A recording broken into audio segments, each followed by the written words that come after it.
So we're going to mount a GSXR600 750 rear wheel on our first gen SV here. This is an 0607. You can use anything from 06 all the way to the 2026. The spacer kit is different between the 0609 and then the 2010 and up. This one here is the 06. And what you're going to need to send to TWF is your GSXR sprocket carrier and your brake hanger. So once you have sent these two things off to TWF, what you'll get back is one machined one and the machine carrier. 1, 2, and 3 spacers. They will have a number on them. 1, 2, and 3. The one with the 1 is for your sprocket carrier, and this will come all the way already in it. So that one you don't need to worry about too much. You have 2 other ones, and these ones are very similar in size. The one with the number 2 should have a little groove in it here, and that's just to distinguish them really. This one goes on the inside of the wheel, and the number 3 goes on the brake side. Now before you go and just mount the wheel, these rubber Cush drives need modified. They all have these little nipples on them. Just take some snips, and you're just going to trim them off.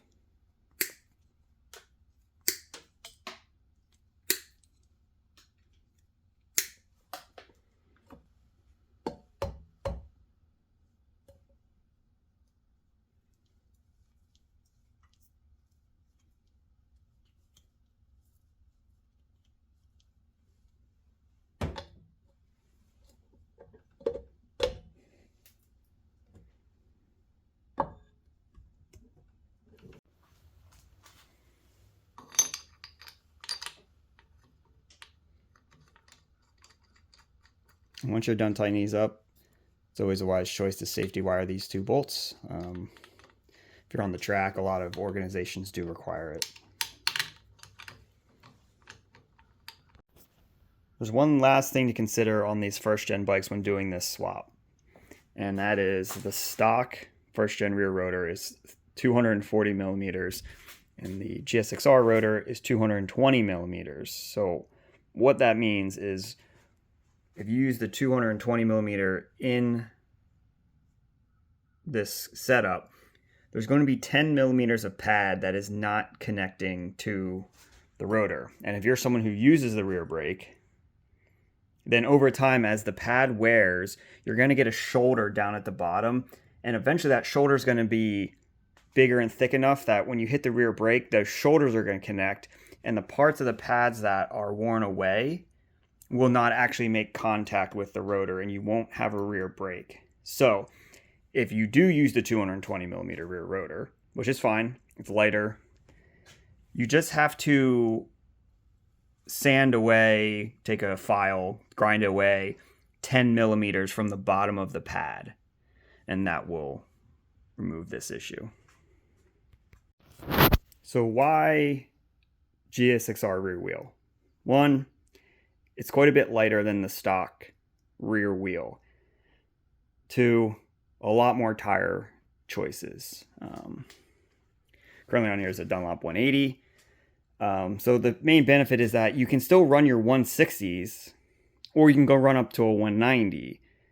Why would you still run a 160? Well, the 165s from Bridgestone and Dunlop are made for a 5.5 inch rim. They're also quite a bit lighter than the 180 tires, and that accounts for 2 to 3 horsepower on the dyno, getting rid of that extra weight, instead of running a 180. Like if you think about a 250 GP bike, they came with 5.5 inch rims and they ran 165 tires. So Suzuki kept this in mind when they made the Gladius and the 3rd gen SV and now the SV7GX. They come with 5 inch rims because the 160 fits more proper on that 5 inch rim. But if you want a little more contact patch, or you're racing a series that has spec, like when you're in Moto America, you had to run these Dunlops. You got the 180-55, the 180-60, the 190-60, or the 190-55. 190-55 is going to be pretty big, and so are the 190-60s because they're a little more than 190. So you'll run into, I don't have the chain on, but you'll run into this edge sometimes hitting. First gens are a little tighter than second gens.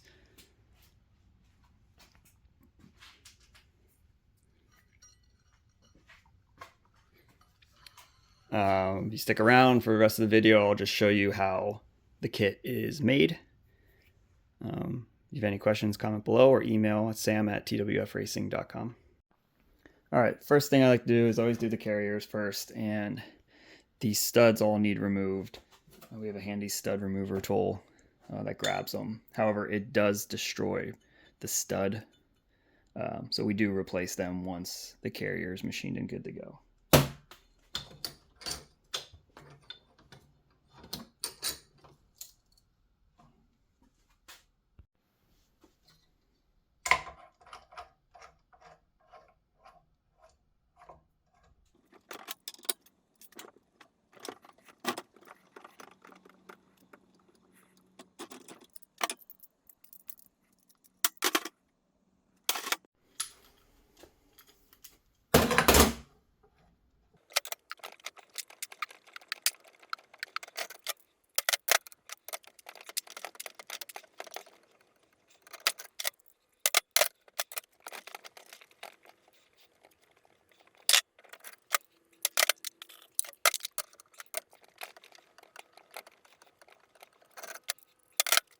All right, now we have all studs out. We can go over to the lathe, mill it up. However, this person sent it without the bearing. I need the bearing in it for the jig that goes for the lathe. So we'll put this in. We'll just tap it in there slightly, not all the way in. And then all right, over at the lathe, we have a jig to hold the carrier. Something Zorn made, and it's pretty handy. It works on both generation Gixxers as well. You see the different holes for the different carriers. This just makes it easy to hold it in the lathe the same every time you do one, instead of finding some way to grab somewhere on there.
Now, hopefully you can hear me over the lathe. Once that's cut, I put a slight chamfer on the inside here, so when you put the sprocket on, it just makes it a little easier.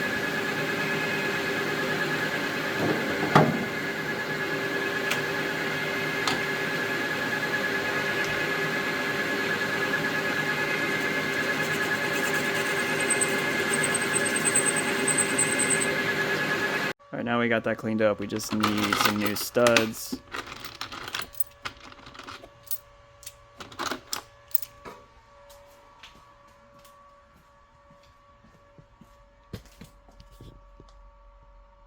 And before we just throw the studs in, I like to re-tap it and clean up the threads, because when you yank the old ones out, it's a little ugly.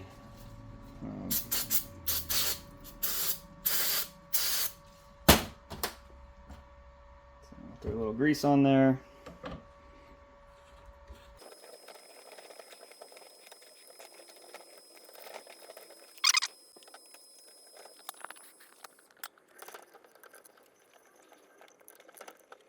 step is to install the studs. To install them, I just used the 2-nut method. Screw one nut on, screw the other one on. Oh, and tighten them together.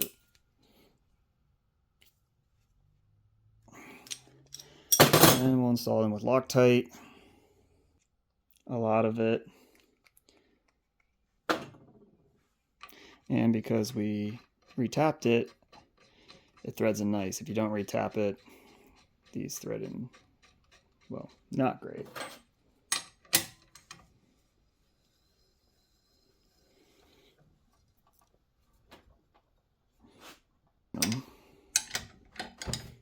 Oops.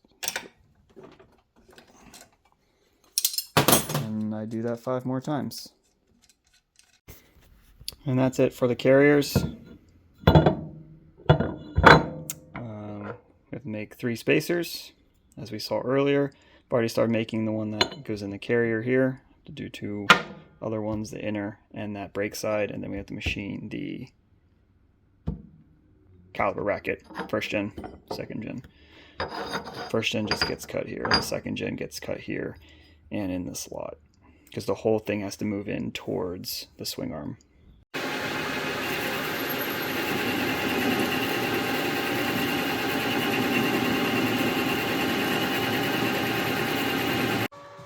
It's not really exciting. I have to make 3 spacers. Don't wear gloves.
Alright, now we have 3 spacers made. They're not finished, so there's a couple more steps to do here. Is 1, use this boring bar and make the whole exact fit for the axle.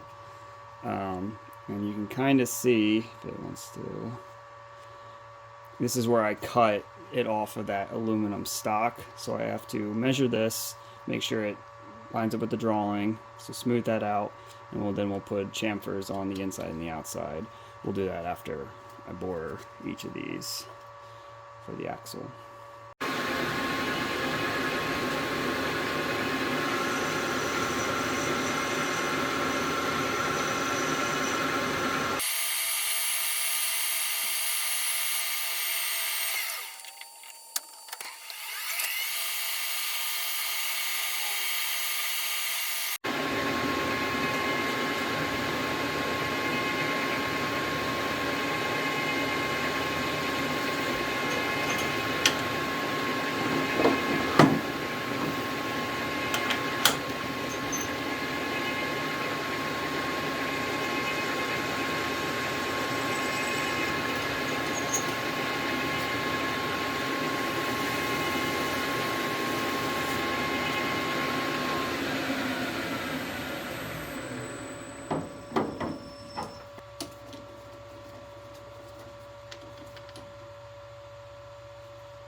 Alright, now we got the carrier machined and 3 spacers. Actually, as you notice, this is not the carrier we start off the video on.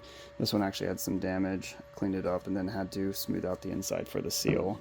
So got a new bearing and seal in it. And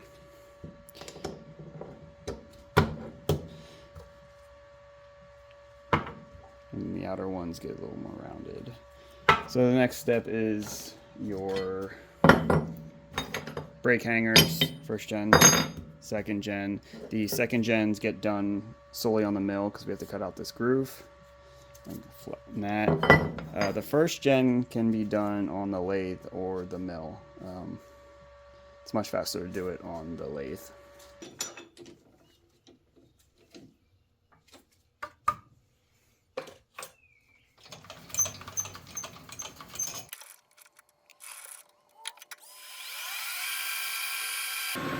And I'm actually going to use the power feed instead of doing this manually. Power feed is a little switch down here. And then once I see it getting close to where I want to stop, I'll shut off the power feed.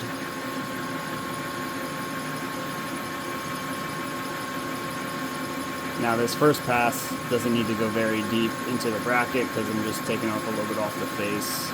But once we take off more and more, then it's going to start cutting into the rest of the bracket, not just where the axle goes through.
Well, that's that.